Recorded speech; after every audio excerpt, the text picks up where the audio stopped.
You can spend years running towards something that keeps moving farther away. Approval, recognition, love, success, peace. A future version of your life that always seems just beyond the next hill. Epictetus said, "Wealth consists not in having great possessions, but in having few wants." This is not only about money. It is about the soul. A man can possess much and still live like a beggar if his peace depends on always needing more. More approval, more attention, more certainty, more control, more proof that he is enough. And another man can possess little, yet walk through life with a quiet strength, because he has learned how to want less from the world and demand more from himself. This is where freedom begins, not when every desire is fulfilled, but when desire no longer commands you. You tell yourself that once you reach what you are chasing, the pressure will end. Once they finally respect you, you will feel enough. Once the outcome arrives, you will rest. Once the right person stays, once the right door opens, once the world gives you the sign you have been waiting for, then you will become calm. But the more you chase, the more restless you become. The path that was supposed to free you begins to tighten around your spirit. Your effort no longer feels like purpose. It feels like pursuit. Your ambition no longer feels alive. It feels anxious. Your love no longer feels generous. It feels desperate. Your discipline no longer feels honorable. It becomes a bargain with the future. And quietly, without noticing, you stop living from strength. You begin living from lack. That is what chasing does. It convinces you that your peace is somewhere outside yourself. It places your worth in the hands of what has not yet arrived. It teaches you to lean forward so far into tomorrow that you forget how to stand firmly in today. A person who is chasing cannot truly be present, even when still he is reaching. Even when speaking, he is measuring. Even when resting, he is calculating how far he is from what he wants. His body may remain in one place, but his mind is always somewhere else.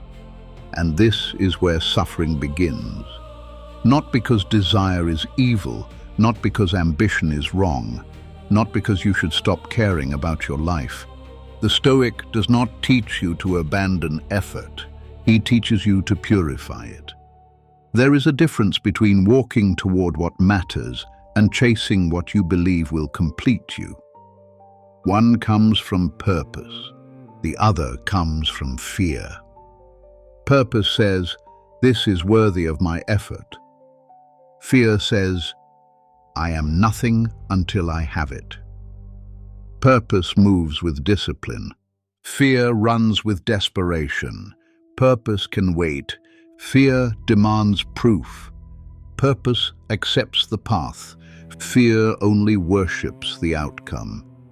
And when fear becomes the master, you may gain many things and still feel poor inside. You may receive praise and immediately hunger for more. You may win affection and still fear losing it. You may build something impressive and yet feel haunted by the thought that it could all disappear. This is why the moment you stop chasing, everything changes. Not because life instantly gives you everything you wanted, but because you stop giving everything you wanted the power to govern your soul. You begin to see clearly. You begin to breathe again. You begin to notice that what you called ambition was sometimes anxiety in noble clothing. What you called love was sometimes attachment. What you called persistence was sometimes the refusal to accept what reality had already revealed. The first transformation is not outside you. It is within your perception. Marcus Aurelius wrote, "The impediment to action advances action." What stands in the way becomes the way. A chasing mind sees obstacles as proof that life is against it. A disciplined mind sees obstacles as part of the road. One panics because the path bends, the other adapts, learns, and continues. When you chase, every delay feels like rejection. Every silence feels like judgment. Every closed door feels like condemnation. Every person who walks away becomes evidence that something is wrong with you. But when you stop chasing, you stop turning every event into a verdict on your worth. A delay is a delay. A closed door is a closed door. A person's inability to value you is not proof that you lack value. An outcome not arriving on your schedule is not proof that your effort is meaningless. A season of uncertainty is not the end of your life. It may be the place where your life is being rebuilt without your permission. And that is difficult to accept because the human mind wants control. It wants to know when the reward will arrive, who will stay, what will work, and whether the pain will eventually make sense. But life does not always answer before it changes you. Sometimes it simply removes what you are clinging to and waits to see whether you will become bitter or wise. The chasing mind becomes bitter. The Stoic mind becomes attentive. It asks, "What is this teaching me?" Not, "Why is the world denying me?" Not, "How do I force this to happen?" Not, "How do I prove I was worthy all along?" But, "What part of me is still enslaved to this?" This is an uncomfortable question. Because often the thing you chase is not merely the thing itself. It is what you believe it will finally say about you. You do not chase success only for success. You chase the feeling of being undeniable. You do not chase approval only for approval. You chase the relief of not having to doubt yourself. You do not chase love only for love. You chase the hope that someone's choice of you will heal the places where you never chose yourself. You do not chase victory only for victory. You chase the silence of every inner voice that called you weak, behind, forgotten, or not enough. But no external thing can permanently silence a wound that must be healed from within. It may distract you. It may comfort you for a moment. It may give you a temporary sense of power. But soon the hunger returns. The applause fades. The affection feels uncertain. The success becomes normal. The next desire appears, and you are running again. This is why Stoicism asks you to examine desire, not merely obey it. Epictetus taught that freedom is found by wanting things to happen as they do, not by demanding that life obey every wish. This does not mean surrendering your standards or becoming passive. It means recognizing where your power begins and where it ends. You control your effort. You control your preparation. You control your discipline. You control your honesty. You control the meaning you give to setbacks. You control whether you act with dignity while waiting. But you do not control every result. You do not control whether every person understands you. You do not control the timing of life. You do not control the hearts of others. You do not control every gate, every season, every turn of fortune. When you chase what is not yours to command, you trade sovereignty for anxiety. You place your peace outside the walls of your own inner citadel. And then you wonder why you feel unsafe. The Stoic returns the soul to its proper authority. He says, "I will give my best effort, but I will not give the outcome my identity." This is the line that changes everything. You may pursue excellence without worshipping recognition. You may love deeply without begging to be chosen. You may work toward prosperity without becoming possessed by the trappings of success. You may build your life with patience without believing that delay means defeat. You may dream without making your happiness hostage to the dream.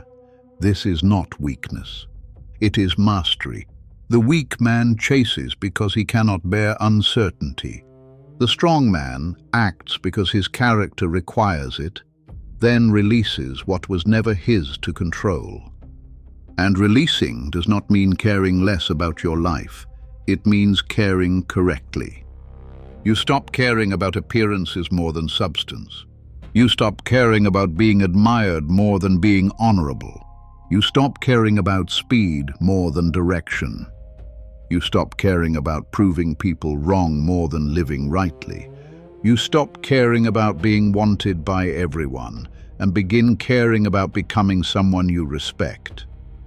This is the beginning of freedom, because much of what you chase is not truly desire. It is fear.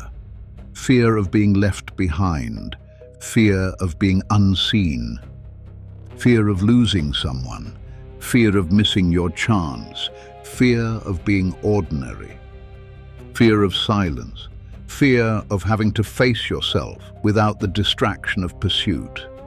Chasing keeps you busy enough to avoid the deeper question, who am I when I stop reaching? That question can feel like standing before a mountain in the dark. No crowd, no noise, no promise, only the weight of your own inner life.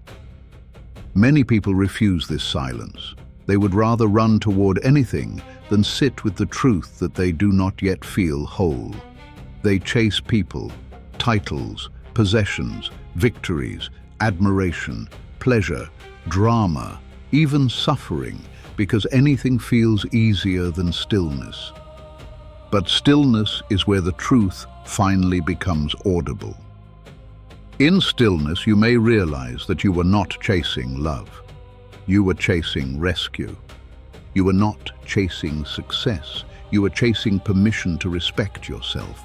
You were not chasing peace. You were chasing escape from your own thoughts. You were not chasing purpose. You were chasing a life that looked meaningful from the outside because you had not yet built one that felt meaningful within. This realization can hurt, but it is a clean pain. It is the pain of awakening, not the pain of endless repetition. A man can suffer for years without changing because his suffering remains unconscious. He blames the world, repeats the same patterns, returns to the same attachments, and calls it fate. But the moment he sees the pattern, a door opens. He may not walk through it immediately, but he can no longer honestly pretend the door is not there.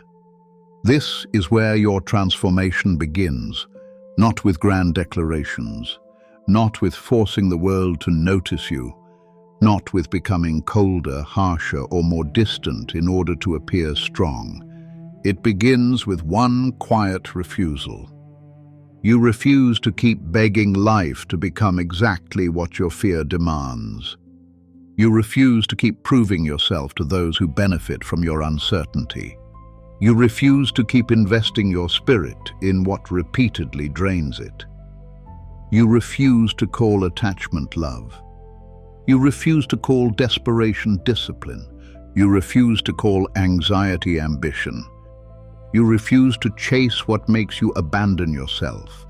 And in that refusal, you recover a piece of your power. Seneca wrote, "Until we have begun to go without them, we fail to realize how unnecessary many things are." This is one of the hidden lessons of detachment. You do not always know what controls you until you are forced to live without it. You may believe you need someone's approval until silence teaches you that your worth was never theirs to give. You may believe you need constant recognition until solitude shows you the quiet dignity of work done without applause. You may believe you need a certain outcome until life delays it, and you discover that your character can still stand. Many things feel necessary only because habit has made them familiar. The chasing mind says, "I cannot be calm without this." But wisdom asks, is that true? Must you truly have their attention to be whole? Must you truly have every answer before you act? Must every desire be satisfied before you live with peace? Often life removes something not to punish you, but to reveal how much power you had given it. At first, the absence hurts. Then the mind becomes clearer. Then the soul begins to breathe. And eventually, you realize that what you thought you could not live without was sometimes the very thing keeping you from living freely. This is not the loss of life. This is the return of life.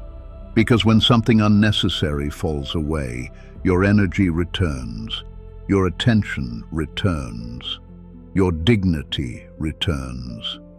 You begin to see how much of your suffering came from guarding things that were never meant to be your foundation. A person can become exhausted trying to protect what is not truly his. He protects an image. He protects a fantasy. He protects a relationship that only survives through his self-betrayal. He protects a dream that no longer matches his soul. He protects a version of success that requires him to become empty on the inside while appearing full on the outside. But the Stoic asks a sharper question. What is essential, not what impresses, not what distracts, not what satisfies the wounded ego for a moment? What is essential? Character is essential. Discipline is essential. Peace is essential. Truth is essential. Health of the inner world is essential. The ability to act with honor, whether praised or ignored, is essential. When you begin to recognize the unnecessary, you no longer bow before every desire. You may still enjoy things. You may still build. You may still love beauty, excellence, progress, and achievement.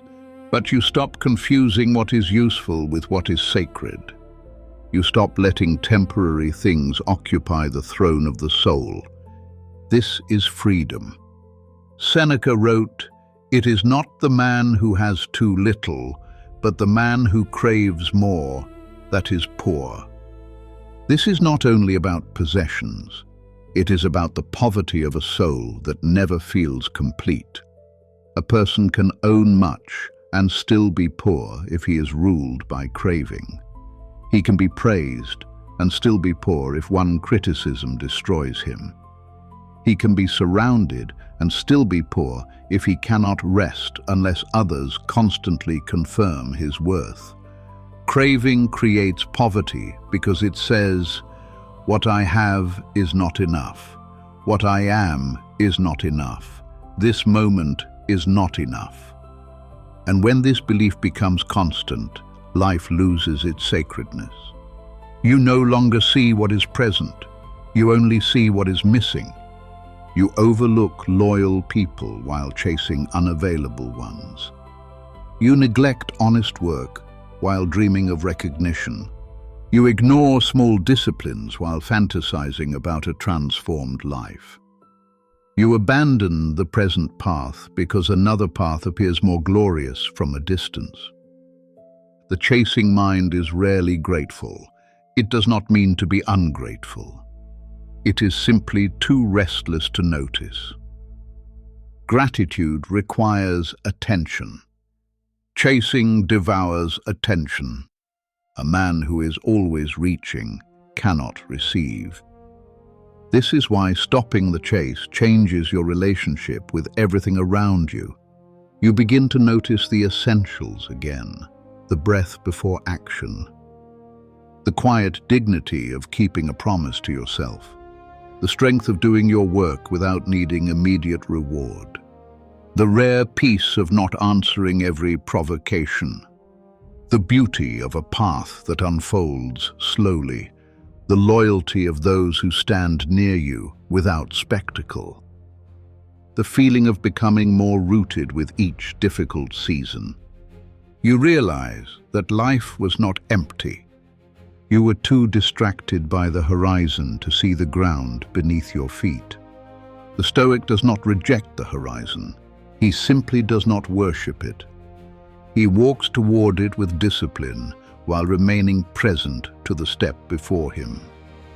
This is one of the greatest forms of strength, to pursue without being possessed, to desire without begging, to love without clinging, to build without panic, to wait without losing yourself, to lose without becoming bitter, to succeed without becoming enslaved to more. A chasing person sees life as a series of missing pieces. He says, "When I get this, I will finally become whole." A Stoic sees life as a field of practice. He says, "Whatever is here will be used to strengthen character." This shift is not small.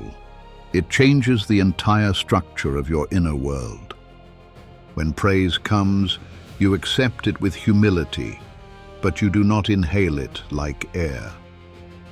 When rejection comes, you feel the pain, but you do not build your identity from it. When success comes, you use it well, but you do not mistake it for your soul. When loss comes, you grieve, but you do not conclude that life has betrayed you. You become less easy to control because fewer things can pull you violently away from yourself. This is emotional independence, not isolation, not coldness, not pretending you need no one. It is the ability to remain yourself while loving, working, risking, failing, and beginning again. Many people misunderstand detachment. They think it means not caring, but true detachment means you care from a place of strength rather than fear. You care about the person, but you do not chase their validation. You care about your work, but you do not worship its reception. You care about your future, but you do not sacrifice your present sanity upon its altar. You care about your dream, but you do not become cruel to yourself while pursuing it. Detachment is not the death of desire. It is the discipline of desire. It tells desire, "You may walk with me, but you may not rule me." That is the order many people never establish. They let desire pull them from one thing to another. They follow every urge, every comparison, every hunger, every image of a life they think they should have. And then they wonder why their spirit feels scattered. A scattered life cannot become powerful. Power requires concentration, and concentration requires saying no. No to every path that is not yours. No to every person who only values you while you pursue them. No to every outcome that asks for your dignity as payment. No to every version of success that empties the soul while decorating the outside of life. No to the endless chase. When you say no correctly, you create the space where your true yes can finally live. Yes to discipline. Yes to peace. Yes to a slower but more honorable path. Yes to self-respect. Yes to solitude when company costs too much of your spirit. Yes to work that strengthens you even when no one applauds. Yes to love that does not require you to abandon yourself. Yes to the life that asks for courage rather than performance. This is where you must understand something important. The moment you stop chasing does not mean the moment you stop acting. It means the moment your action becomes clean. Clean effort is one of the most peaceful forces in life. You wake and do what must be done. You speak truth without trying to control every reaction. You show love without trying to purchase permanence. You build without demanding that the world reward you immediately. You practice patience without becoming lazy. You accept reality without surrendering your responsibility. Your energy changes. People can feel when you are chasing.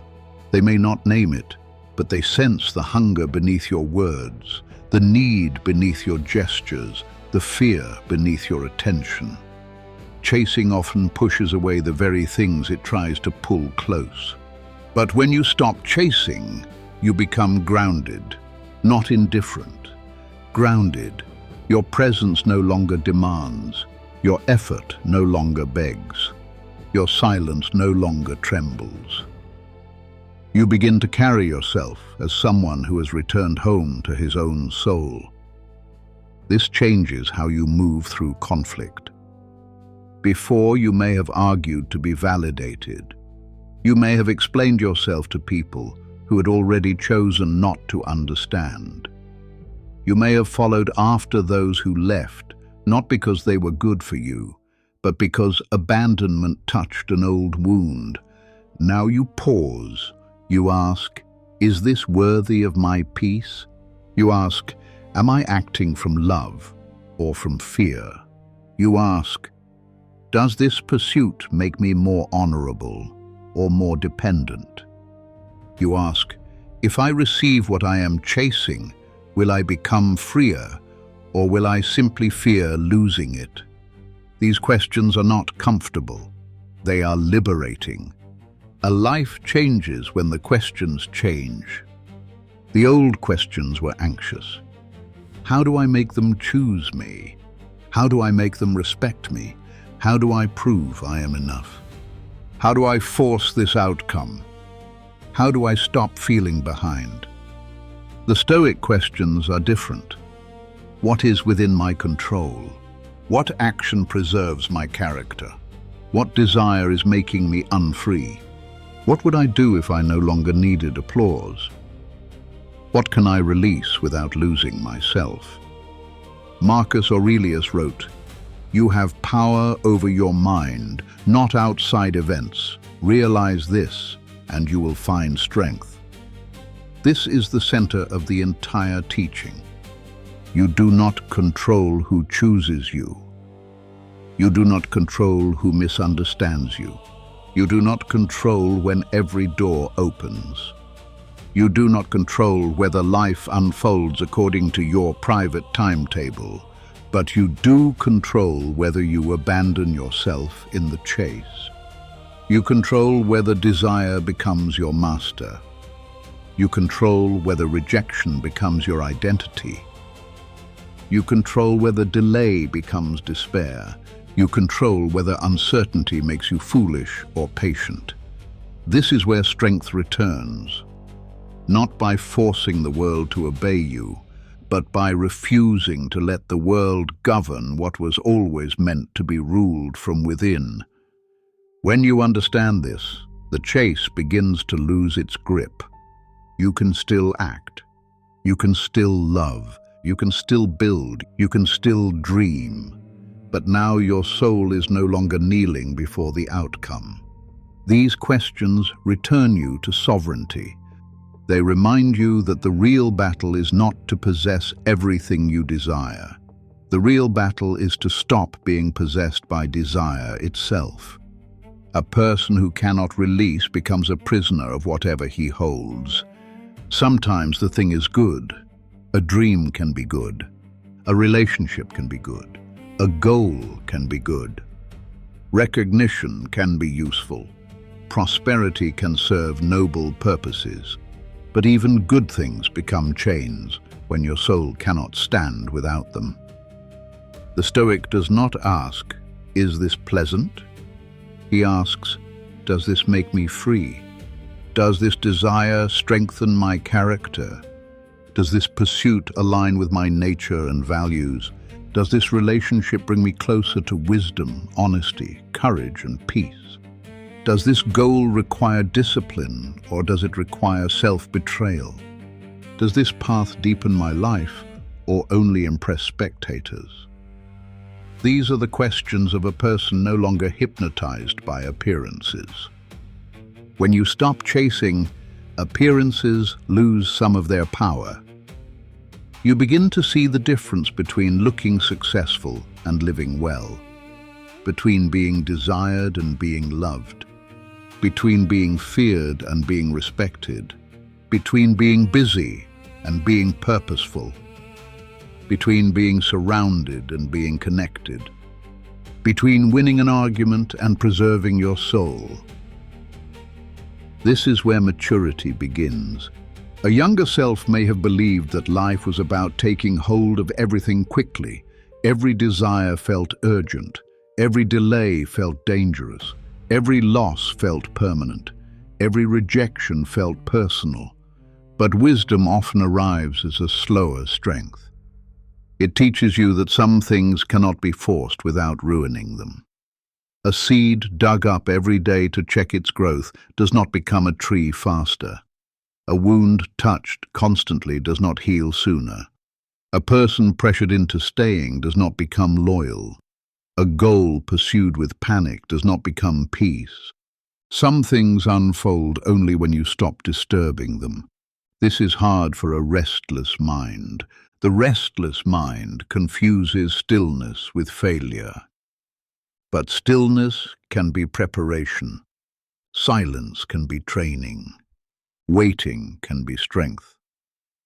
Letting go can be the first honest action you have taken in years. Not all movement is progress, and not all stillness is defeat. Sometimes the most powerful thing you can do is stop feeding the chase. Stop sending your energy toward what keeps taking without returning. Stop measuring your life by the speed of another person's path.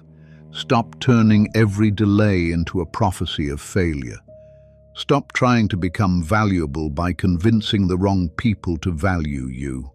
Stop pursuing the kind of success that makes you less human. Stop asking the future to rescue you from the work of becoming whole now. This is not easy. There will be a pull backward. The old desire will return at unexpected moments. It will whisper that perhaps one more effort will change everything.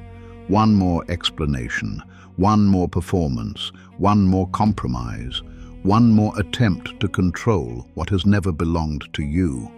When that pull comes, do not hate yourself for feeling it. Observe it. The desire is old. It has been trained through repetition. It may have helped you survive seasons when you did not know another way. But now you are learning a stronger path. You can thank the old pattern for what it tried to protect, then refuse to let it lead. This is the quiet work of inner transformation. You do not defeat chasing by pretending you never wanted anything. You defeat it by finding a deeper desire. The desire to be free. The desire to be governed by reason instead of fear. The desire to stand in your own life with dignity. The desire to build from peace rather than panic. The desire to love without losing yourself. The desire to become the kind of person who can receive blessings without clinging to them and endure loss without being destroyed by it. That desire is nobler than the chase, and it must be cultivated daily. How? Begin with attention. Notice what you chase in thought, even when you are not chasing in action. What do you replay? What do you imagine finally proving your worth? Whose approval do you still secretly request from life? What outcome do you believe must happen before you are allowed to feel at peace? What absence makes you feel incomplete? Do not answer quickly. Let the questions sit before you like stones in firelight. The first answer may be shallow. The deeper answer may take time. Beneath the desire for recognition may be the fear of being unseen.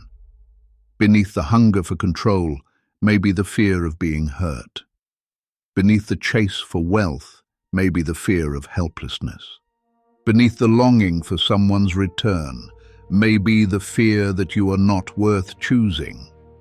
Once you see the fear, you can begin to care for it with wisdom. Not by obeying it, by understanding it. Fear often asks you to chase. Wisdom asks you to strengthen the place that fears. If you fear being unseen, learn to witness yourself honestly. If you fear being unchosen, choose not to abandon yourself. If you fear failure, practice taking honorable action without demanding certainty. If you fear being behind, return to the path beneath your own feet. If you fear silence, enter it slowly until you realize it does not destroy you. This is how the inner world becomes stable. You stop demanding that the outer world heal every hidden wound. You take responsibility for the wound. You bring it into the light. You allow it to teach without allowing it to command.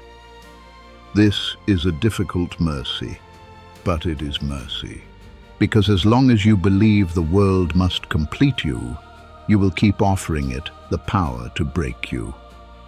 The Stoic path returns completion to character. You are not complete because every desire has been satisfied. You are complete when you can act with wisdom whether desire is satisfied or denied. This is why the person who stops chasing often becomes more magnetic without trying.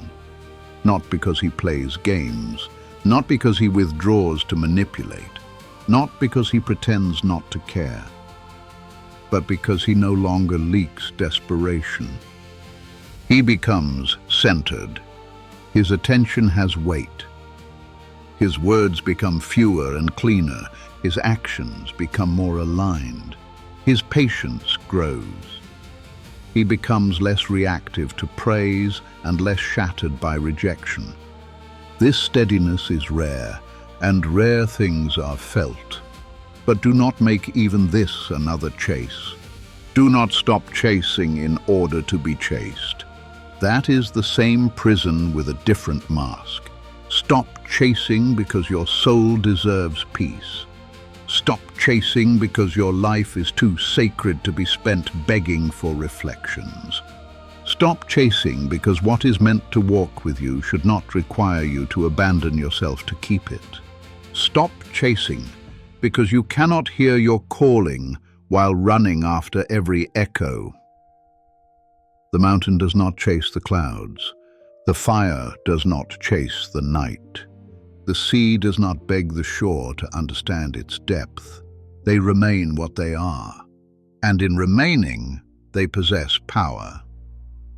You too must learn the strength of remaining. Remaining disciplined when results are slow. Remaining honorable when others misunderstand you. Remaining calm when desire becomes loud. Remaining focused when comparison begins its poison. Remaining open to life without becoming enslaved to any one outcome. This is not passive. It is one of the highest forms of action, because it takes more strength to remain centered than to run. The chase often feels intense, but intensity is not always strength. Sometimes it is panic moving quickly. True strength has weight. It can wait, it can choose, it can release, it can begin again without hating what ended. And when you live from this place, your actions become more effective. You no longer waste energy on what cannot be controlled. You stop arguing with reality. You stop trying to force the unwilling, convince the committed, hold the departing, or accelerate the unripe. You conserve power, then you place it where it matters. Your craft, your discipline, your health, your character, your faith, your relationships with those who meet you in truth, your service, your responsibilities, your inner peace. A chasing life is scattered across 100 hungers.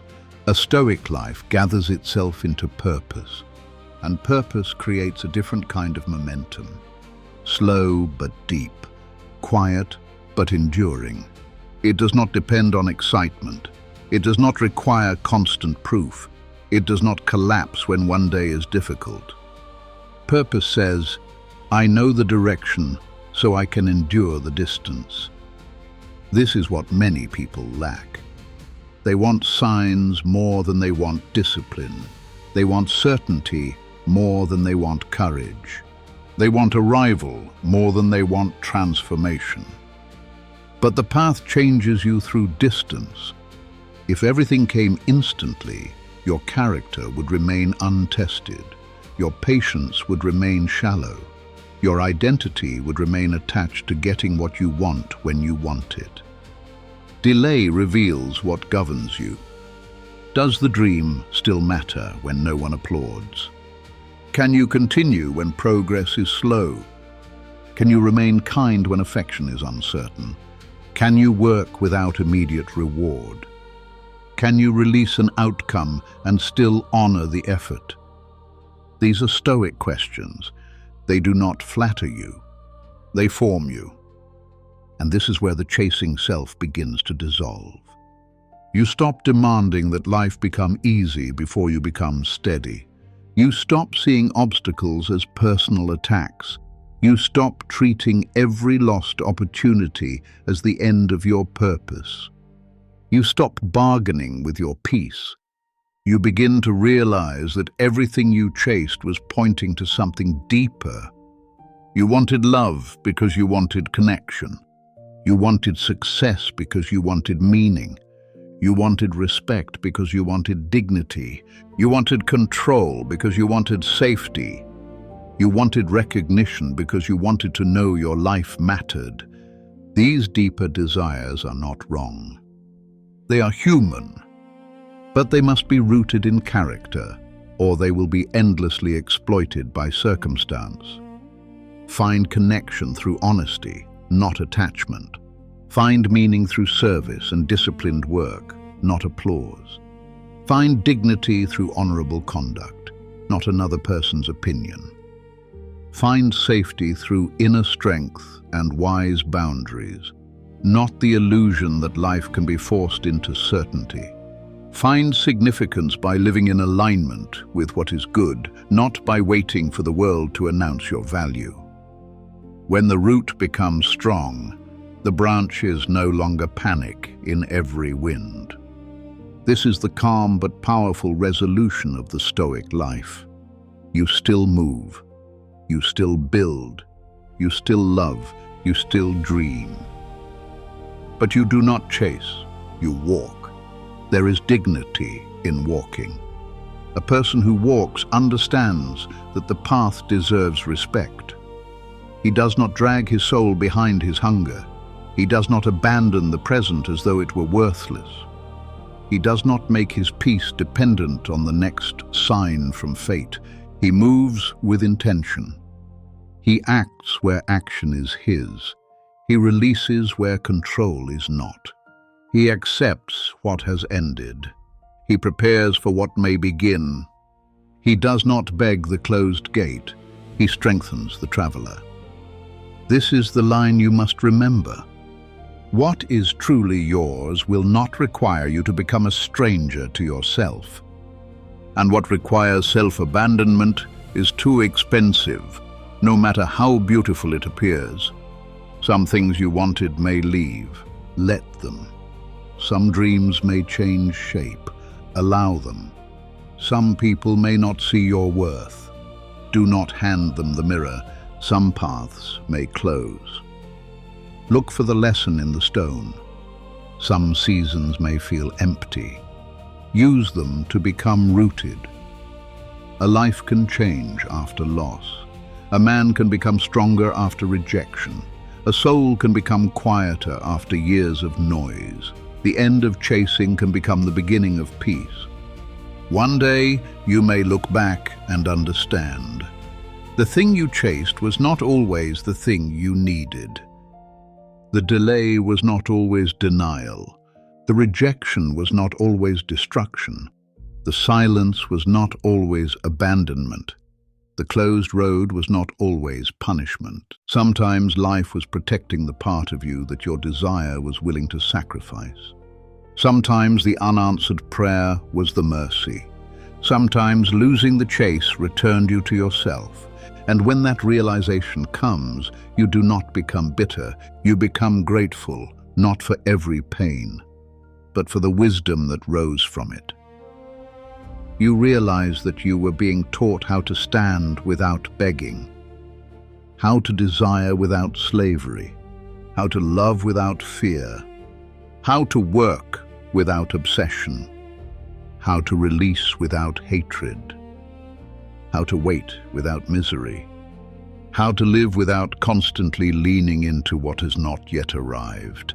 This is freedom, not the freedom of having everything, the freedom of no longer being owned by the need to have everything. The world may still be uncertain. You may still have goals, hopes, and unanswered questions. But something within you has changed. The hunger is quieter, the breath is deeper, the path is clearer. You are no longer running from yourself toward a future that keeps moving. You are standing in the present with enough courage to meet what is here. And from that place, life begins to unfold differently, because when you stop chasing, your energy returns. When your energy returns, your judgment sharpens. When your judgment sharpens, your choices improve. When your choices improve, your life changes, not all at once, but truly, quietly, permanently. The moment you stop chasing, you do not lose ambition. You regain direction. You do not lose love. You regain dignity. You do not lose hope. You regain peace. You do not lose the dream. You stop letting the dream devour the dreamer. And this is where the mountain within you rises, still, patient, unmoved by every passing cloud, strong enough to endure seasons, wise enough to release what cannot stay, disciplined enough to continue walking. The chase ends, the path remains. Walk it.